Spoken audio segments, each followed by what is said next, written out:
voudrais vous souhaiter la bienvenue chez vous à ce matin. C'est vraiment un grand plaisir, un grand honneur pour nous de vous recevoir.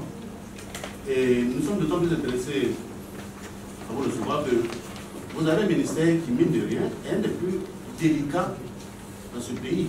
Parce que la problématique de la jeunesse, c'est d'abord l'avenir de tout le pays, je dirais même de tout le continent.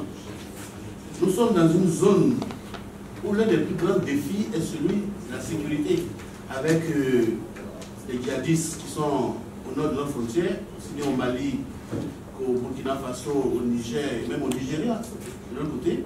Et nous savons que ces djihadistes-là se nourrissent de la pauvreté des pays et de l'inactivité des jeunes. Lorsque les jeunes n'ont rien à faire, c'est comme ça qu'ils cèdent plus facilement aux sirènes des djihadistes. Donc, vous n'avez pas comme ça. Donc, la tâche est immense et nous en avons conscience. Les Ivoiriens sont très impatients, très curieux de savoir comment vous menez cette politique.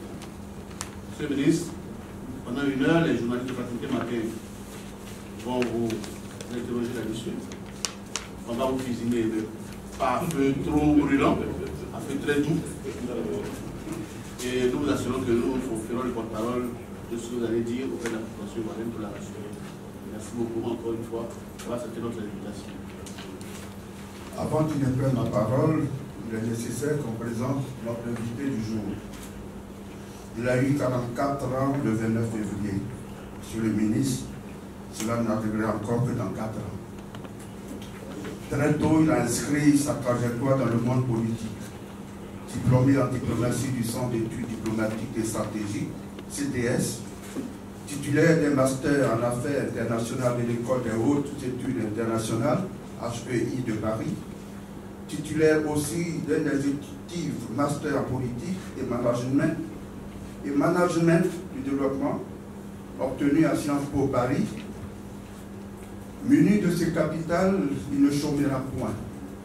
Et le parcours professionnel a suivi sa trajectoire comme celui d'un cours d'eau. Il est tour à tour conseiller technique au ministère de l'Intégration, conseiller technique au ministère de la Construction et de l'Urbanisme, conseiller technique au ministère de l'Enseignement supérieur et de la Recherche scientifique.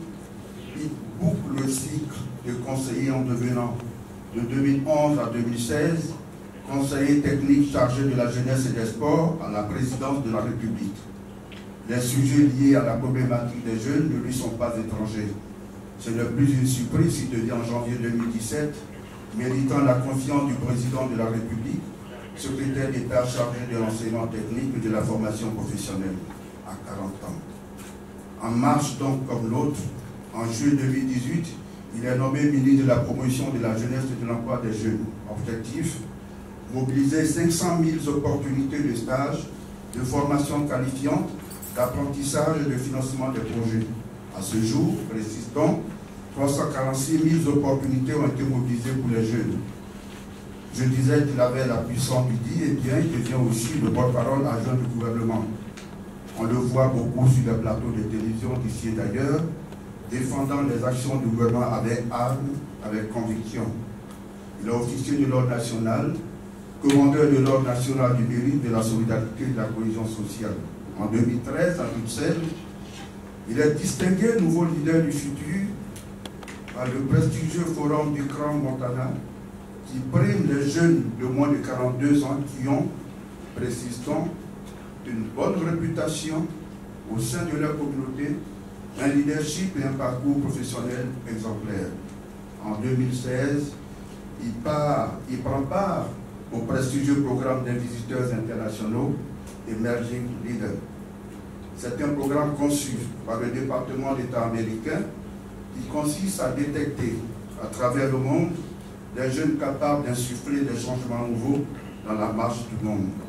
C'est ce leader que vous avez là devant vous, chers confrères. Je m'arrête là, monsieur le ministre.